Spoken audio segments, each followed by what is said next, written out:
Welcome to Fringe Radio again. Hopefully, you got a little something to drink, took a breather, and again, it's an honor to have you here this evening. I actually didn't. I'm so used to working multiple hours at a time, and I forget what time it is, Right? and then I forget that I haven't stood up for 6 hours in a row. Yeah. Because I'm actually doing this radio program in between other readings that I scheduled. So sometimes I Multitasking. forget. I get so excited by what I do, I forget that I'm a human being and I need to stand up and walk around. Yeah. So, one Well, day I will. well, what's that? What's that? All work and no play makes Carla a boring person, or so. What was that? The Jack Nicholson Yeah, wrote in but The Shining. what happens when the work is my play? The work is my play. It's both. Well, then it's hard to turn it off, and it's got to be hard to turn it off sometimes. No, but I mean, a lot of psychics and a lot of mediums and a lot of psychic mediums and people that work on crime scenes, they get extremely exhausted after every reading. And my clients will tell you from all over the world. I mean, when I'm done, it takes me hours to wind down. When I'm filming episodes on television, when I was doing Haunting Evidence, I'd be up. What people didn't know is I would be up until 5 a.m. uploading pictures from location, doing what I couldn't sleep. Well, when You know, you're when you're into something that you're doing and you truly enjoy it, you don't mind putting the time and effort in because it's not time and effort anymore at that point. no, I didn't. My vibrational rate becomes so high, it takes a while for me to calm down. So Well, for me, go ahead. I get something out of every reading. I'm not exhausted. People don't rob me of my energy. In fact, it's the other way around. I can't name one reading where I haven't learned something personally or I haven't grown in some way from some insight that I've seen. We got a bunch of questions that were emailed in during the break. I bet. Can we get to a few? They're, Yeah, fire 'em off. they're not What the really hell? questions. They're just people would like to hear your thoughts on your Okay. actually. Karen is one of the students up at the University of Utah. There's a big engineering group of students that listen to our program every Saturday night when they're back in school. And she wrote in and said she's been on your website, loves your website, likes going through it. She said Carla talks a lot about 9/11, the things that the terrible things that happened that day. She just would like to get your thoughts on 9/11. I was reading too about so many people exited this earth that day in a flash, and just to get some of your thoughts on that. Well, I mean, it's the same thing with any catastrophe where a massed group of souls go on exodus from this plane, and many times it has to do with universal consciousness and uh, making an impact, and at the same time, it has to do with those souls. If you believe in reincarnation, which I've done so many readings that incorporate that idea, there's no way that I don't believe that. And I was raised hardcore Roman Catholic, so I definitely can tell you without a doubt this isn't the only lifetime. Yeah. I know for a fact. I know how to do too many other things that I was never physically taught, that I somehow just knew how to do. I've done so much research in this regard, but when they have crossed over, the primary reason from what I've seen when I peer into this and I'm looking at a loved one's loss, someone they knew died at the Twin Towers, or they were on that flight with MH. What was it, 370 and also 17, right? So, are those the correct numbers, 370? Right. I don't remember. If I said it wrong, correct me. But constellation flights. The reason for a lot of this has to do with bringing attention, number one, to correcting universal consciousness and uplifting where our heads are at this point. I mean, we're just so self-involved. And once you become not self-involved, that's when the evolution starts. That's where our souls start progressing. That's where we start elevating. And we have to elevate soon, or we're going to have nothing left. Right. So what happens is this great group of souls will leave together because they're all tied together. They have all lived past lifetimes together. They all agreed to come on board for this and to leave together in mass exodus. Yes, it's tragic. Yes, I'm talking about it in scientific terms from this side of things, but it's something I see where they have to come back quickly. Usually the primary reason is so that they can reincarnate very quickly. Souls are doing so within 1 to 10 years of departing. Many of the souls from 9/11 are already back. Yeah. And they have other roles to play, and there is another very important agenda that needs to be taken care of. They will take the next step. It's part of what they've signed on for. Right. Right. They all left together, but they all came back. They're all coming back very quickly because they need to be alive during the time when these events occur. Before that event happened, did you get any premonitions? Did you get any rumblings? Did something not feel right? Did you get anything?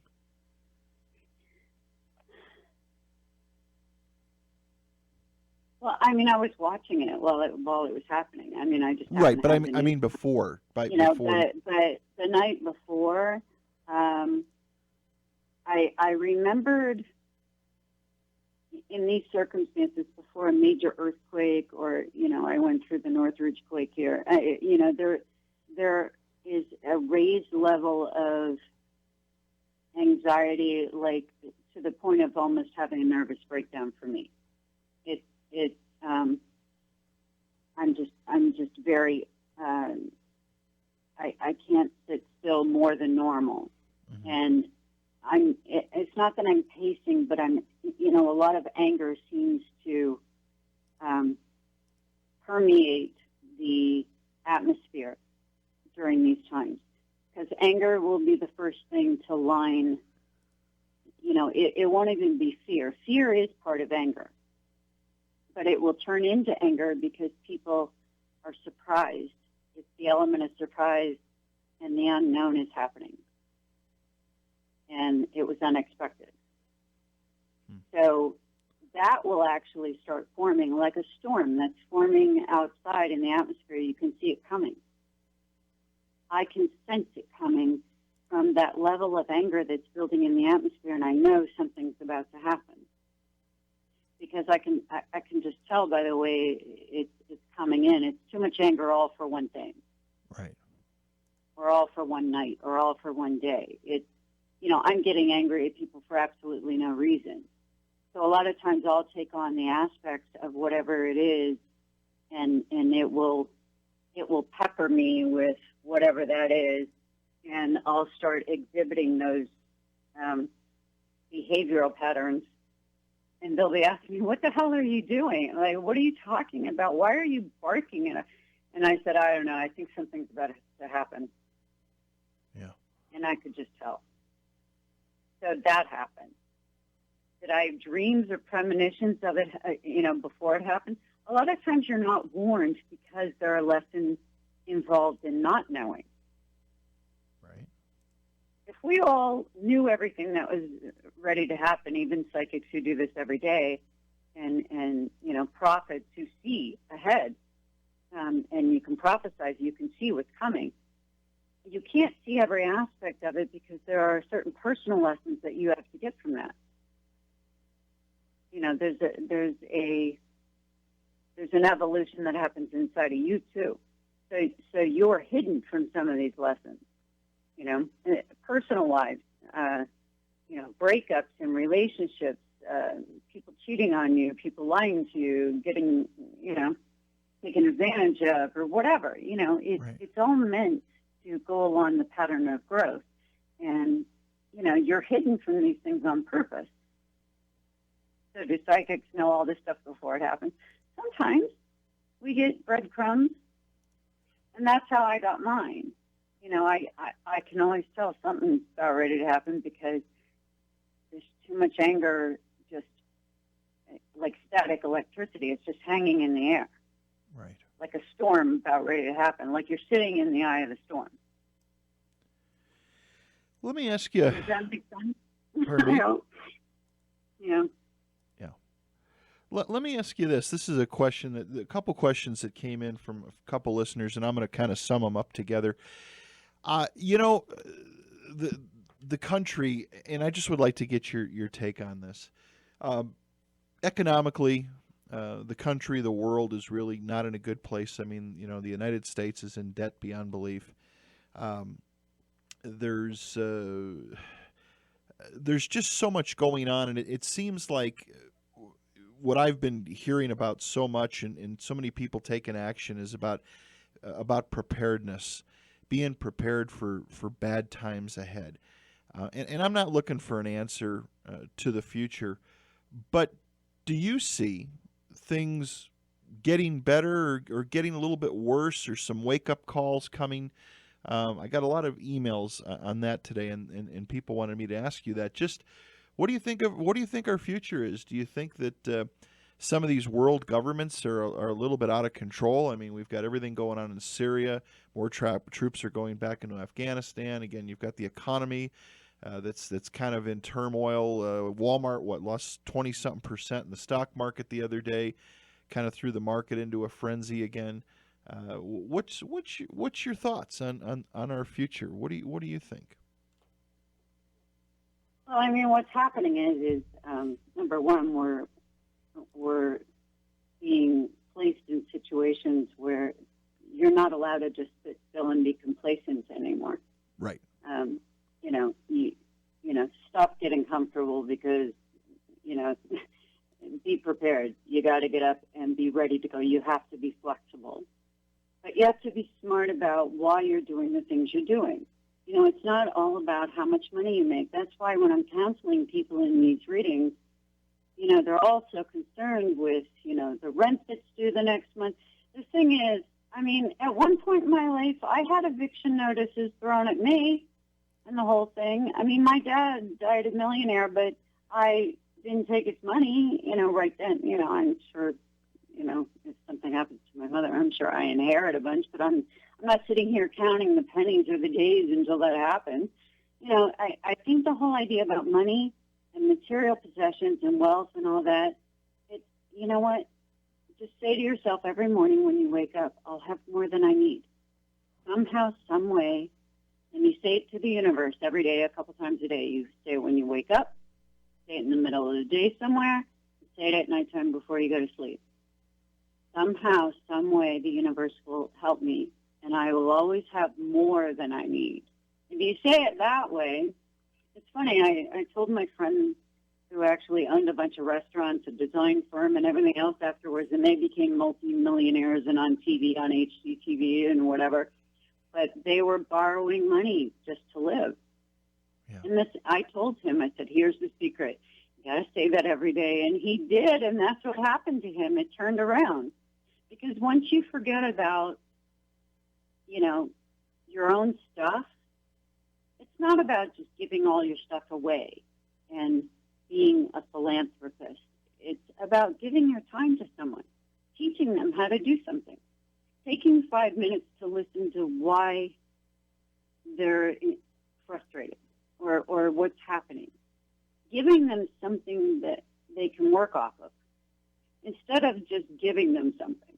And the United States has built itself on showing off. Mm-hmm. This is all about showing off. Oh, we have all this, we can give it away. Yet they don't have the wisdom to think about like what's happening here and how their own country, the education level is just, it's horrifying. I'm just appalled about some of the education here. And the fact that no one is really being inspired to do all this. You know, they become very complacent. And the United States and its pride and its need to be arrogant in the face of all the other governments. It's a young soul country.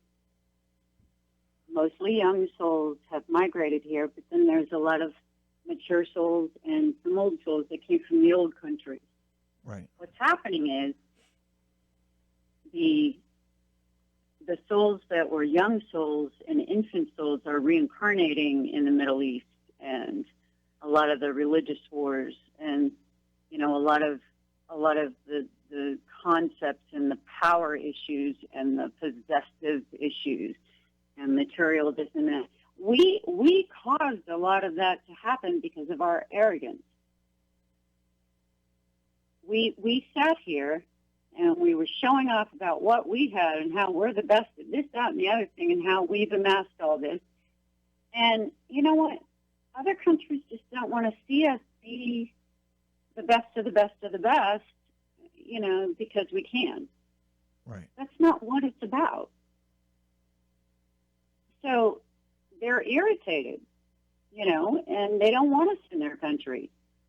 They don't want us there. It's their fight, you know, but yet we find ourselves, you know, getting into situations we don't belong in because we need to show off, because our arrogance is so far outweighed any wisdom, and we're not really thinking ahead. You know, it's all about that pride. You know, wave that flag, do this, do that. Nobody's even thinking about going in when the soldiers go in and they have to do their job. Nobody's thinking about any of it ahead of time. It's just this robotic, you know, society where, you know, they're just sending because they're told to. Very true. And now we have to start thinking. We have to start thinking about our actions, and they have consequences. And it has, you know, a domino effect. And it will affect future generations. What's going to happen to us? We've got about 50 years to figure out, okay, let's take care of our own business and set the world on fire by great example, not because we need to show off about what we have. Let's set a great example and clean up our country. Let's make it a shining example of what it can be, the best of the best. You know? Yeah. So, no, I agree. I agree with you 1,000%. That's, okay, so I'm off that soapbox. No, that's My not. God, I get started. That's okay. There's nothing wrong with that. But again, I mean, do you see? I guess kind of back to the questions that were sent in. Do you see things moving forward in a positive way, or do you think that in general society people have to stumble a few times to finally have the light come on for them? Well, most young souls only learn by sacrifice and by loss and by fear. And, you know, when they've beaten themselves up enough and they dust themselves up, then they finally learn. It's sad that it has to be that way. But, you know, when you're wise, you sit still for a second, don't you? You sit still. You think about what you're going to do before you do it or before you speak. You know, there's a sense of reaching to your higher self first, then take action. And I think because we're young souls, that's what I said, we've got about 50 years. It's still a society of complacency. You know, they're going to stumble because they have to, because they won't get off their asses in time to, you know, it's going to be last minute stuff is what it's going to be.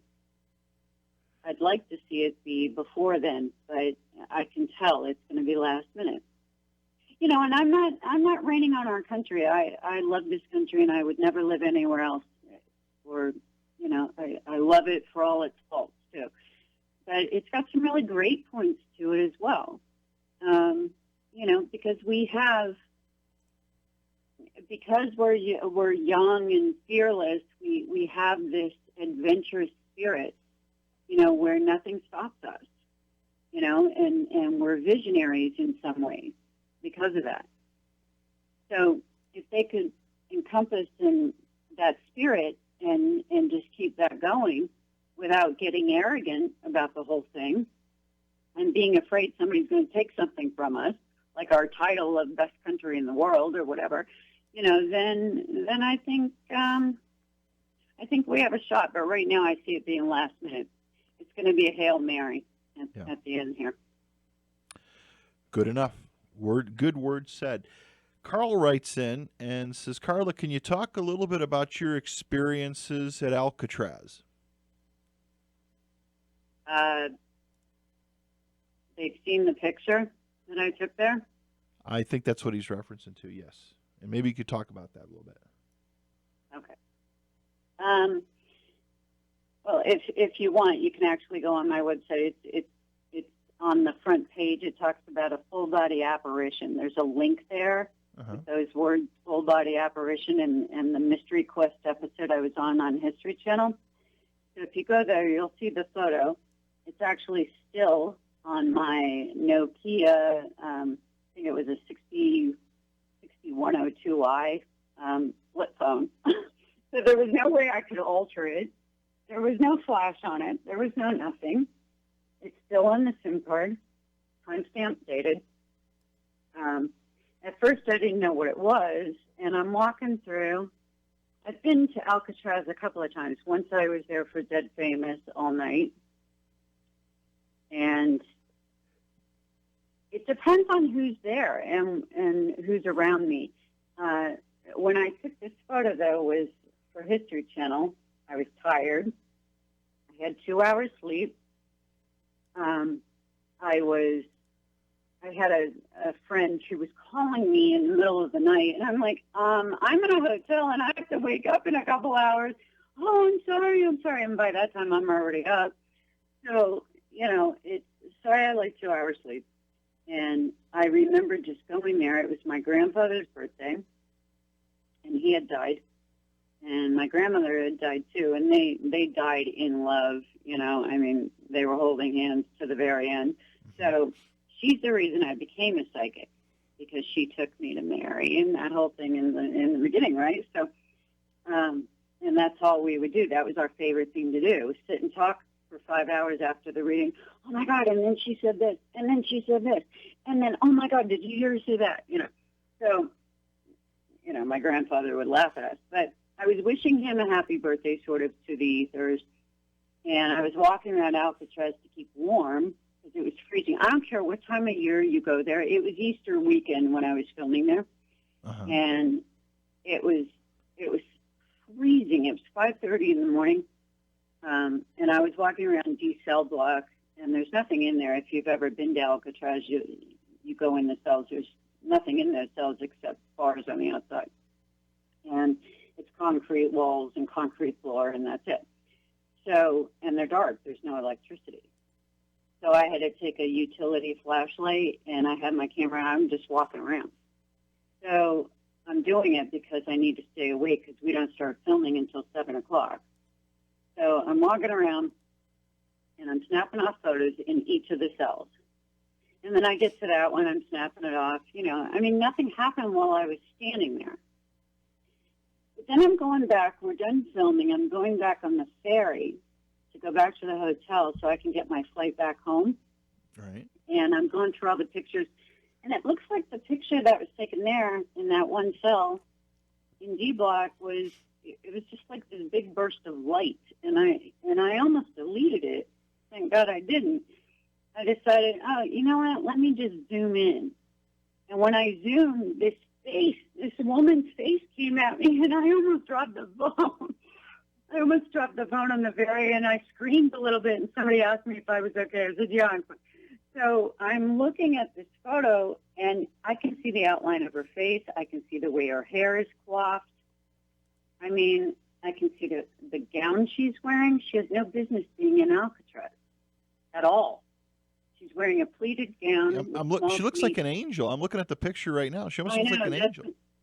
I know. That's what everybody said to me when they saw it. I sent it to History Channel to the executives over there while I was sitting at the airport waiting for my flight.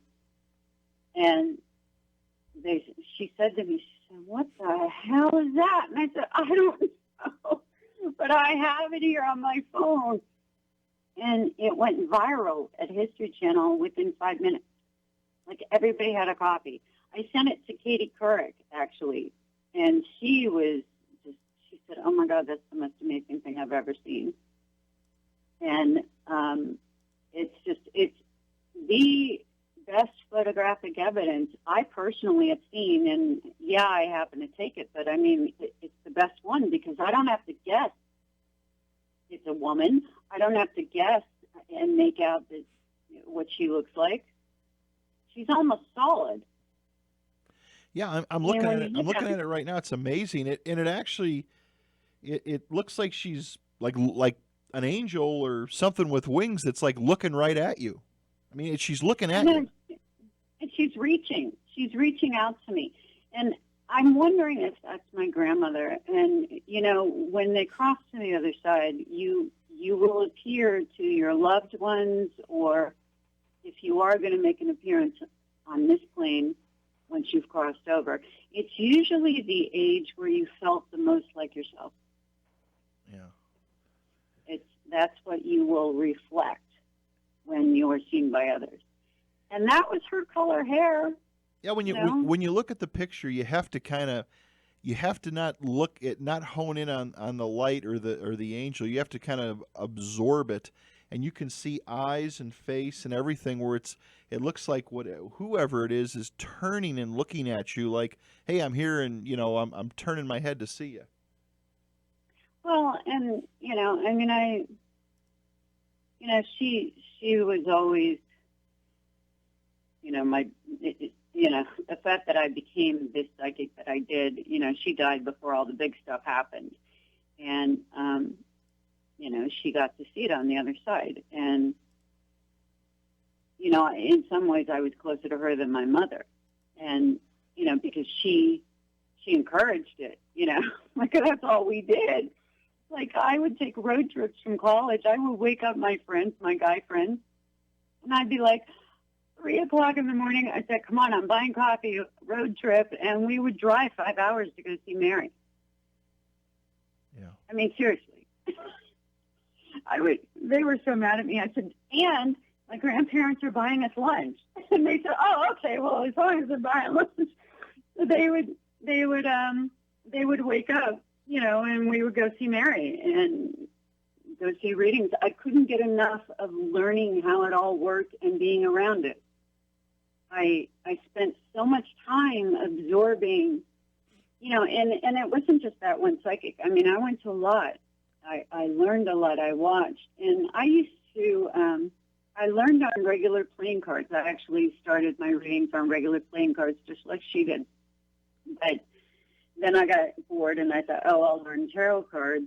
And I don't do tarot spread. I've never done a tarot spread in my life. I don't even know how to do one. So people think it's the cards I'm seeing and that's what's giving me the information. It's a language. It's a dialogue between me and my higher self. Somehow, when I turn the cards over, it gives my hand something to do. It establishes what I call a personal rhythm. And you see every psychic do it. Like you see them, scribbling on a pad, like right. In a rhythmic motion. You'll notice a lot of that's happening. Or they rub their hand across their knee in a rhythmic fashion. Watch psychics the next time. Every single one of them that's good and top of their game does it. Every single one of them. All right, everybody, welcome back to Fringe Radio. Our guest tonight is Carla Barron. Again, Carla, thank you so much for being here, and I'm glad that you're able to work and do radio at the same time.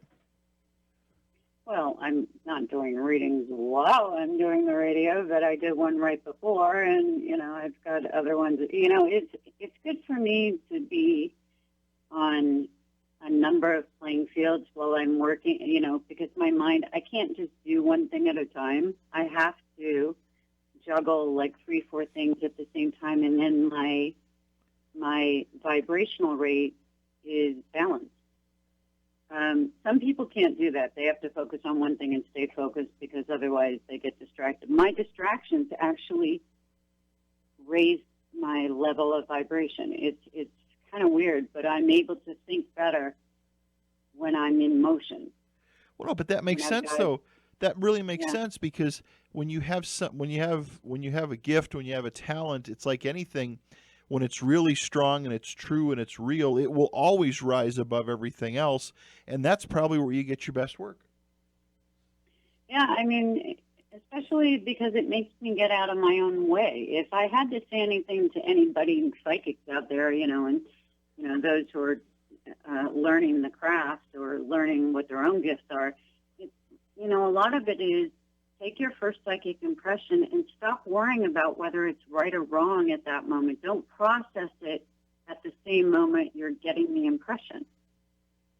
Leave the process for later. That's after the fact. Right. Don't try to process while an active impression is coming through. It can't be done. It can't be done well. I always process later. Most of the time I have no idea what the stuff means. I just know that it's coming through and I have to capture it. I have to slow it down enough so that I can capture it. Another thing that we got emailed, well, first of all, before I go with this, if people, our listeners that are listening to you, if they want to make contact with you and have you help them or work with them, what's the best way to do that? They can just go to my website at carlabaron.net. And it's CarlaBaron, just one R, .net or .com. Either one will redirect. And you can sell my links on the Contact Carla page. So all my links are on there for my LinkedIn, for my Twitter page, for my Facebook page. All my official sites are on there. And plus my recipe binder is on there. I'm actually writing recipes too. Oh, cool. I like to do a lot of different things. I cook. Yes, I eat it. I got to stop eating my cooking because I end up liking it too much. So when I'm working, that's another reason to go on TV because when I'm working, I forget to eat sometimes because I'm so involved with what I'm doing, and that's great because then I can fit into my jeans and everything works. So, I'm looking at your recipes right now. They look can good. Just go there, and if they're looking to find the angel ghost at Alcatraz that we were talking about earlier, right? The best way to find it is on that front page, and there's a clickable link on the front page, and it talks about Mystery Quest on the History Channel, and it talks about the full-bodied apparition. And you just click on full-bodied apparition, and it takes you right to that page. I think it's like page 3 of my photos pages too, so page 3 or something. But like if you want to go to there directly and see this photo we're talking about, right? It's amazing. If you haven't seen it, you need to go look because it is sheerly proof of the afterlife. I'm sorry, but it just is. I mean, when you look at it, you're like, hell yeah, it happens. It works. It is there. There is no doubt in my mind whatsoever, and there won't be in yours either. Oh, it's an inspiring photo for sure. Another question that was sent in was, did you do some work? And I looked through a lot of your stuff, but on the Zodiac case and the Zodiac killer. Yep, that was actually one of our episodes on season 3 for hunting evidence. Could you talk about that a little bit? It was, it's funny. There's some cases that we worked on that I knew that I was karmically meant to work on, and that was one of them. Another one was JonBenet Ramsey. I knew I was supposed to work on that. I knew without a doubt I was supposed to work on Natalie Holloway. There's too much of a personal connection for me, what I call a personal connect. Right. And it locks in. It just locks in, and I just know that one day I'll be working on it. Zodiac Killer, it was more about healing the people that actually got touched by that whole situation. Because when I did a personal reading with the dispatch officer that was the last known person to speak to the Zodiac killer on the phone, she took the call.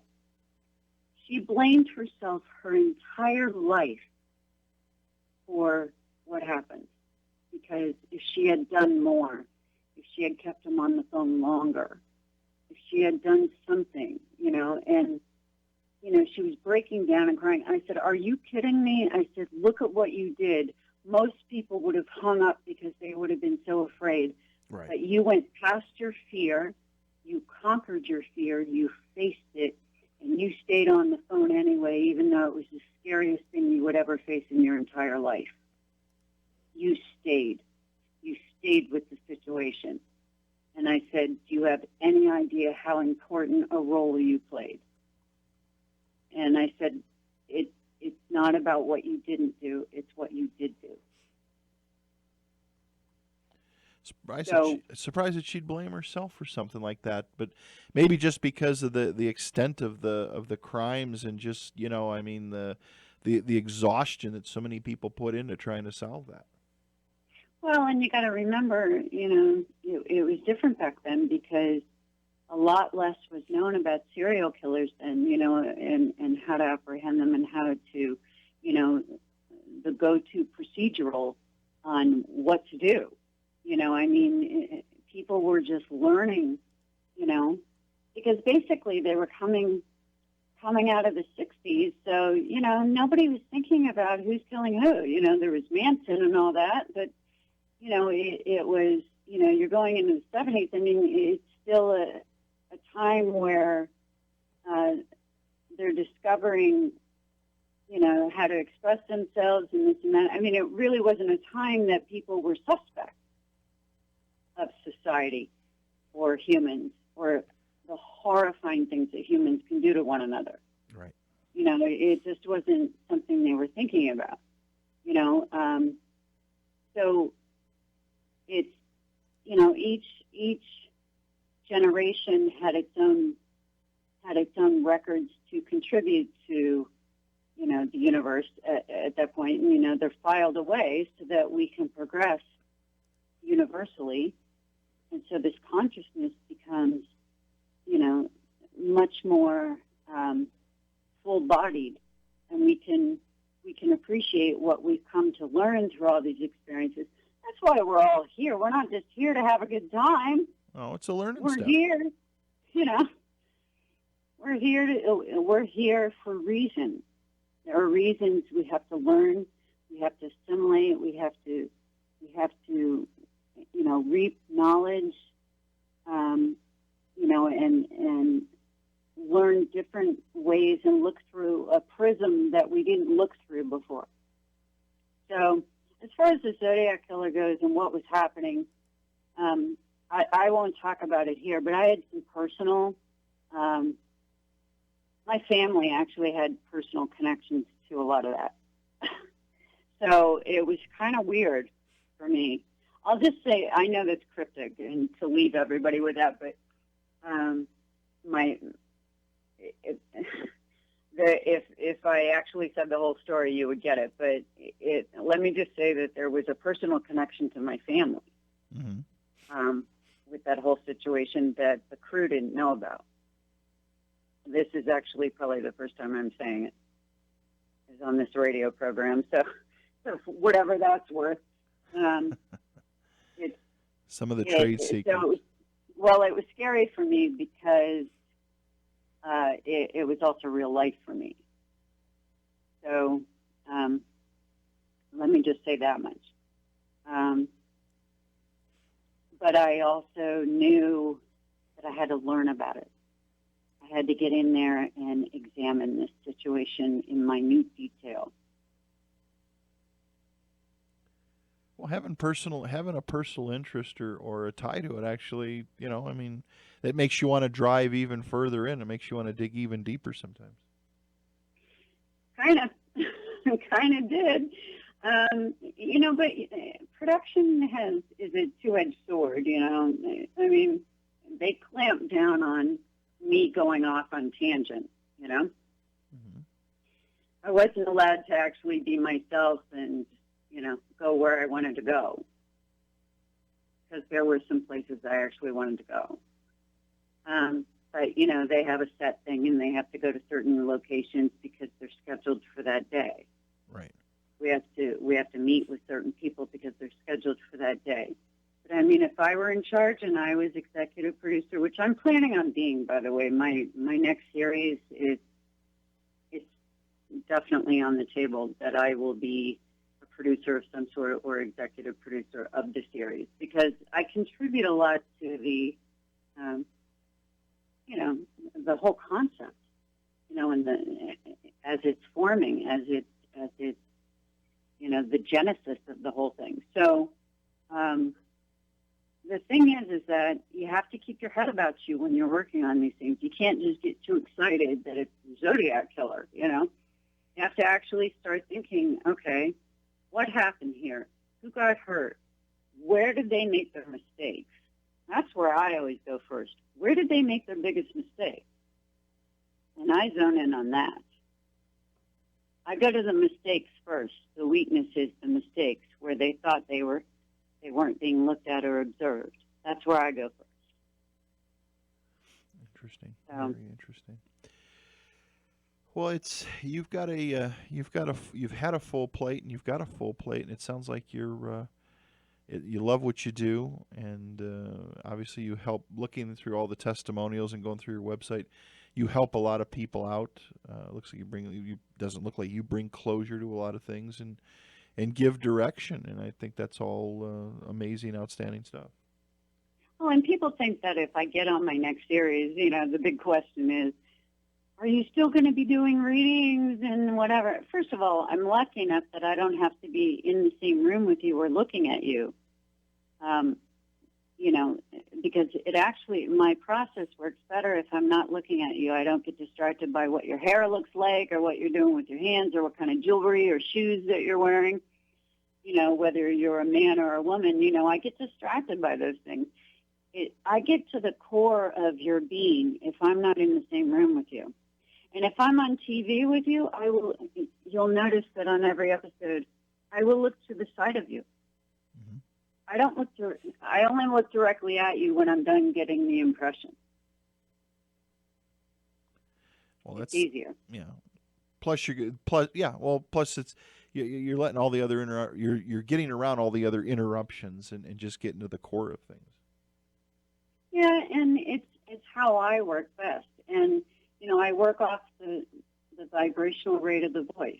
And when you tell me the first name and the day and month of birth, or the day and month that someone passed, the date that someone crossed over, and their first name, it locks it in for me. Not because you said their first name, it's because you were saying it. It's the connection through you, and people say, well, how do you know I'm not talking? How do I know you're not like picking up on this other person instead? I said, because you said the name, it locked it in. It's right. Not because it's the vibrational rate you have when you say it. There's something about that locks it in for me, and I go to that file in the database. And you allow me to read your file. It doesn't happen that I'm sitting here all-knowing all the time. You give me permission to take a look at your higher self and the higher lessons and the agreements. I get permission for this. They don't just let me go in and see everything because I want to see it and be a peeping Thomasina, Mm-hmm. I have to be granted permission. It's a courtesy thing. Very interesting. And sometimes you're not meant to know some things, and it's none of your business, and I will say that in a reading. Right. If it is your business to know, I will tell you, and I'll be shown. But if they want to get a hold of me, they can actually go to the website, and then, feel free to. A lot of stuff happens on the Facebook page and on the Twitter, daily. And if you want to know if I'm reading that day, that's where you'll find it on one of those, Twitter, Facebook. And join me. Join us. See what's going on. And then stay tuned for the new series because that's what's going on right now. And hopefully it's it's something that may be happening because I just started these talks about a couple of weeks ago with this producer, so very timely this radio show came in. So, well, I want to thank you for 2 hours. Went way too quick, and I hope that we can get you back down the road and talk more and kind of the things you're involved with, and hopefully, again, the best of luck to you on your new series and all your ventures. And again, I want to thank you so much for taking a couple hours out of your weekend and sharing them with us and everybody learning about you. An amazing life, an amazing lady. well, thanks for inviting me and getting to know you guys. So I don't know why this happened. I just knew I had to do it. So I hope it was on par with the rest of your guests and what was going on. So I hope everybody liked it. Without a doubt, it surely was. Carla, take care. Have a great weekend, my friend. I will stay in touch. God bless you and be good. Thank you. All right, take care. Bye. Good night.